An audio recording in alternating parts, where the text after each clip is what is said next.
제가 단독으로 전해드리는 내용입니다. 이 3명의 멤버들은 계약 해지 이후에 전 소속사 어트랙트 측에 내용 증명을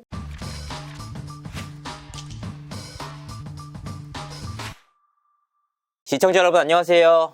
연예대통령 이진호입니다. 걸그룹 피프티 멤버들의 운명이 엇갈리고 있습니다. 먼저 어트랙트에 돌아간 키나양의 근황이 전해졌는데요. 무려 11개월 만에 처음으로 정산을 받게 됐다. 7년이란 연습생 기간뿐만 아니라 지난 6월 달에 이른바 피프티 멤버들의 무단 이탈 사건이 있지 않았습니까? 이와 같은 우여곡절을 딛고 이뤄낸 결실이라 의미를 더하고 있다. 키나양의 정산 소식이 알려진 이후 정말 많은 분들이 관련 내용에 대해서 문의를 해주셨단 말이에요. 그래서 키나양의 첫 정산의 의미와 숨은 배경들을 속속들이 취재해서 시청자분들에게 전달드리도록 하겠습니다. 키나양은 정산을 얼마나 받게 되는 걸까요? 사실 이 내용들이 대회비입니다. 어트랙트뿐만 아니라 다른 어떠한 소속사에 가서 물어봐도 답을 안 해줍니다. 그런데 제가 누굽니까? 어떻게든 알아내려고 유도신문도 하고 가진 방법을 다 썼지만 수천만 원을 받는다라는 내용 이상까지는 확인하지 못했습니다. 다만 키나의 음원 정산을 통해서 확인된 내용이 한 가지 있었는데요. 뭐냐? 바로 멤버들의 직접비 30억 원이 큐피드의 음원비로만 모두 상환이 됐다. 자, 피프티의 투자 내역에 대해서 살펴보면 30억 원의 직접 투자비, 그리고 33억 원의 간접 투자비가 있습니다. 또한 17억 원의 예비비까지 포함을 하고 있는데요. 멤버들의 입장에서는 30억 원만 직접적으로 갚아야 할 비용입니다. 그러니까 이번 정산의 의미는 뭐냐? 큐피드 음원만으로 이 30억 원의 직접 투자비를 모두 상환했다는 의미입니다. 여기서 또 다른 의미가 한 가지가 더 있는데요. 바로 멤버들이 지난 8월 달에 제기했던 문제 한 가지가 있습니다. 뭐냐? 전홍준 대표를 향한 상상 배임 문제였습니다. 자, 이 상상 배임이 뭐냐? 일단 큐피드의 모든 음원 매출은 선급급 계약에 따라서 인터파크 뮤직으로 들어갑니다. 그러니까 멤버들의 입장에서는 60억 원의 선급급 유통계약을 맺었기 때문에 그 매출이 어트랙트로 꽂히지 않고 인터파크 뮤직으로 들어가서 자체적으로 선급금이 차감되는 구조입니다. 그렇기 때문에 멤버들은 전홍준 대표를 배임 문제로 고발을 한 거예요. 이게 왜 배임이 되냐? 멤버들이 갚아야 될 돈은 30억인데 30억 원을 초과할 단계부터 멤버들에게 정산해야 될 정산 수익금이 발생하지 않습니까? 그런데 그 돈이 어트랙트로 안 들어오고 인터파크 뮤직에서 자체 차감되다 보니까 너네들 우리한테 줄 돈 없잖아. 이와 같은 논리였습니다. 그러면 광고나 행사나 MD 판매 등을 통해서 또 다른 수익을 벌어들일 수 있지 않습니까? 그런데 멤버들이 모두 이탈해버렸기 때문에 불가능하지 않냐? 오로지 어트랙트가 벌어들일 수 있는 수익은 음원에서밖에 안 나온다. 그렇기 때문에 음원 수익이 30억을 넘어갈 경우 멤버들에게 정산해줄 돈이 없다. 또한 이 음원 매출이 어트랙트로 들어오지 않고 인터파크 뮤직으로 들어가기 때문에 매출 자체가 안 잡히잖아요. 그런 문제가 바로 회사에 손해를 입힌다. 그래서 상상 배임의 문제를 제기했다. 그러니까 이번 정산으로 인해서 이와 같은 상상 배임의 논리가 깨져버린 것이다. 30억 원 이상의 수익이 날 때 멤버들에게 정산해줄 돈이 없다라는 논리였는데 정산을 해줬잖아요. 그러니까 어트랙트 입장에서는 당연히 정산금을 주는 건 마땅합니다. 정산 수익금이 발생하면 줘야죠. 그런데 결과적으로 이 상상 배임 문제를 깨트릴 논리와 근거까지 마련하게 됐다. 근데 진짜 만약에 광고나 이런 것까지 다 했으면 돈을 훨씬 더 많이 받았겠네요. 그렇죠. 제가 앞서서 말씀드리지 않았습니까? 그냥 가만히만 있었어도 100억 원대 매출을 올릴 수 있었습니다. 이 경우에 멤버들에게 돌아갈 최소한의 금액이 3억에서 4억입니다. 데뷔 11개월 만에 3, 4억 이상의 정산을 받는다? 완전 상위 클래스의 멤버들 아니고서는 불가능해요. 결과적으로 전 세계 시장을 공략했고 이 점이 주요하면서 엄청난 매출을 발생할 수 있는 그 단계에서 엄청난 비극이 터졌다. 이렇게 볼 수 있겠습니다. 멤버들도 손해, 어트랙트도 엄청난 손해를 본 사안이었다.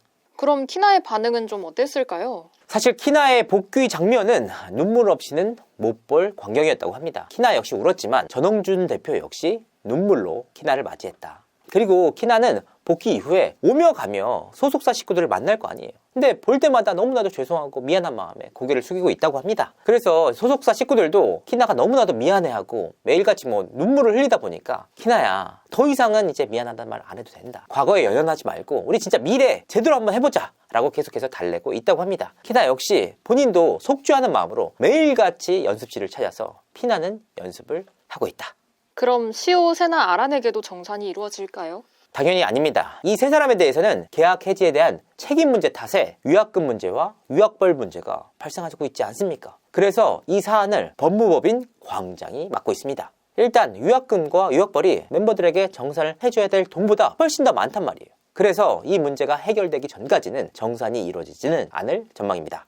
시우, 세나, 아라는 계약 해지 이후 특별한 반응이 없었을까요? 계약 해지 이후에 다시 한번 입장문을 발표했습니다. 이 멤버들은 정말 앨범 발매 횟수보다 입장문 발표 횟수가 훨씬 더 많은 아이러니한 상황입니다. 그 내용을 살펴보면 본안 소송에서 본사안의 본질을 다투겠다. 추측성 기사는 멈춰줄 것을 요청드립니다. 라는 내용이었습니다. 제가 단독으로 전해드리는 내용입니다. 여기서 끝이 아니었는데요. 확인을 해보니까 이 멤버 3인은 계약 해지 이후에 어트랙트 측에 내용 증명을 발송을 했습니다. 이 3명의 멤버들은 계약 해지 이후에 전 소속사 어트랙트 측에 내용 증명을 발송했습니다. 이 내용 증명은 크게 두 가지로 압축할 수가 있는데요. 첫 번째, 이번 계약 해지는 어트랙트의 과실로 인한 계약 해지다. 두 번째, 계약 해지 전에 발생했던 모든 권리들은 저희에게 있는 것으로 이해하고 있다. 자, 첫 번째 내용은 어떤 의미냐? 이 3인의 멤버들이 본안에서 본질을 따지겠다라고 밝히지 않았습니까? 그러니까 이 계약 해지의 과실을 어트랙트 측에 떠넘기는 모양새입니다. 이게 왜 중요하냐? 향후 진행될 위약금과 위약벌 소송에 대비하고 있는 것으로 보입니다. 만약에 멤버들이 본안 소송에서 이길 경우에는 위약금과 위약벌 없이 나갈 수 있는 상황이 마련된단 말이에요. 두 번째, 모든 권리들이 저희에게 있는 것으로 이해하고 있다. 이 말이 뭐냐? 정상금을 달라는 말입니다. 왜냐하면 피프티 활동을 통해서 벌어들인 수익의 주체가 이 멤버들 3인에게도 있다는 주장입니다. 맞는 말이에요. 멤버들에게 분명히 있죠. 그리고 멤버들이 만약 이탈하지 않았다면 당연히 줘야 되는 돈이 맞습니다. 하지만 멤버들의 이탈로 인해서 어트랙트가 얼마만큼의 손해를 봤습니까? 그에 대한 책임에서 자유롭지 못한 상황이다. 어트랙트에서는 이 3명의 멤버들에게 민형사상의 방안을 모두 강구하고 있기 때문에 정상금 줄 수 없다라는 입장인 것입니다. 그래서 향후 양측의 치열한 법적 다툼이 예고된 상황이다. 앞으로의 키나 활동은 어떻게 진행될까요? 일단 복귀 이후에 전홍준 대표가 키나 양에 대해서는 당분간 자숙에 들어갈 예정이다 라고 밝힌 바가 있습니다. 그렇기 때문에 당분간은 앨범 발매나 행사 활동 등에 나서지는 않을 전망이다. 다만 지금 피프티에게 뭐가 있느냐? 2023 빌보드 뮤직 어워드에서 노미네이트가 됐습니다. 톱 듀오 그룹과 톱 글로벌 K-팝송 후보로 노미네이트가 됐다. 정말 중소기업이 일군 기적이 아닌가 보고 있습니다. 노미네이트 된 게 이상하지 않은 게 빌보드 탑 100에서 무려 25주간이나 버티지 않았습니까? 얼마나 큰 인기를 누렸는지 엿볼 수 있는 성적이었다. 다만 이 성적 자체가 너무나도 아쉬움이 남는다. 왜냐? 멤버들의 미국 활동이 전혀 없었는데도 불구하고 탑 100에 25주간이나 버텼다. 그러니까 활동이 있었다면 훨씬 더 높은 순위로 갔고 빌보드 뮤직 어워드에서 상을 탈 수 있는 가능성 또한 훨씬 더 높았다. 여러 가지 아쉬움이 남지만 그 결과를 바꿀 수는 없지 않습니까? 다만 키나 양이 이 행사에 참석하는 방향으로 조율하고 있는 단계라고 하는데요. 그래서 이 행사에 키나 양의 참석 가능성이 무척이나 높은 상황입니다. 왜냐? 이게 사실 키나 양 개인의 영예가 아닙니다. 어트랙트의 영예이자 K-팝 위상을 드높이는 일 아닙니까? 더욱이 키나 양의 복귀 이후에 키나 양을 향한 세계적 기업들의 러브콜까지 이어지고 있다고 합니다. 그래서 키나 양이 복귀 활동에 나선다면 이런 세계적인 기업들과 콜라보로 나설 가능성이 무척이나 높은 상황이다. 키나 양의 복귀 이후에 국내의 많은 팬분들도 키나 양을 응원하고 있단 말이에요. 결과적으로 보면 키나 양이 감사해야 할 2명의 인물이 있다. 먼저 첫 번째로는 전홍준 대표다. 받아준 것 자체만으로도 긍정적인 일 아닙니까? 두 번째는 바로 어머니입니다. 키나 양의 어머니는 지난 8월 달에 한 유튜브 동영상에 댓글을 남겼는데요. 키나 엄마예요. 힘내세요. 키나 엄마예요. 전 대표님께 갈 거예요. 죄송합니다. 자식을 잘못 키운 것 같아요. 송자경, 지금같이 키워주셔서 감사하게 생각해요. 또 한 번 부탁할게요. 란 글을 작성한 바가 있습니다. 그리고 실제로 어트랙트로 돌아왔죠. 사실 키나 양이 엄마를 좀 무서워한다고 합니다. 좀 대축 같은 성격이신 것 같아요. 키나 말고도 간을 본 멤버가 있다라는 얘기가 진짜 많이 돌았거든요. 제가 얘기했기 때문이죠. 그렇습니다. 키나 양이 복귀를 하는 과정에서 사실 복귀를 마음 먹었음에도 불구하고 상당 시일 동안 어트랙트로 돌아오지 않았습니다. 왜냐? 키나 양은 이 피프티 걸그룹에 대해서 애정이 상당히 많았다고 합니다. 그래서 활동을 하려면 다 같이 해야 되니까 멤버들을 계속해서 설득을 한 거예요. 이 과정에서 마음을 움직인 또 한 명의 멤버가 있었다고 합니다. 그런데 결과적으로 키나만 오고 이 멤버는 오지 않았습니다. 뭐가 달랐을까? 키나 양의 경우에는 어트랙트 복귀 과정에서 그 어떠한 조건도 없이 돌아가겠다라는 내용이었습니다. 하지만 이 또 한 명의 멤버는 어트랙트 복귀 과정에서 여러 가지 조건을 제시한 것으로 알려졌습니다. 어트랙트 입장에서는 받아들일 수 없는 조건이었다. 결과적으로 이와 같은 최종 선택이 키나와 다른 멤버들 간의 운명을 갈랐다.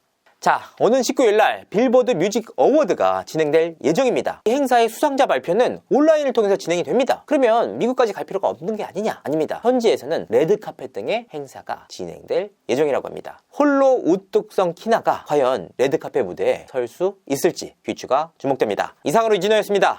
감사합니다.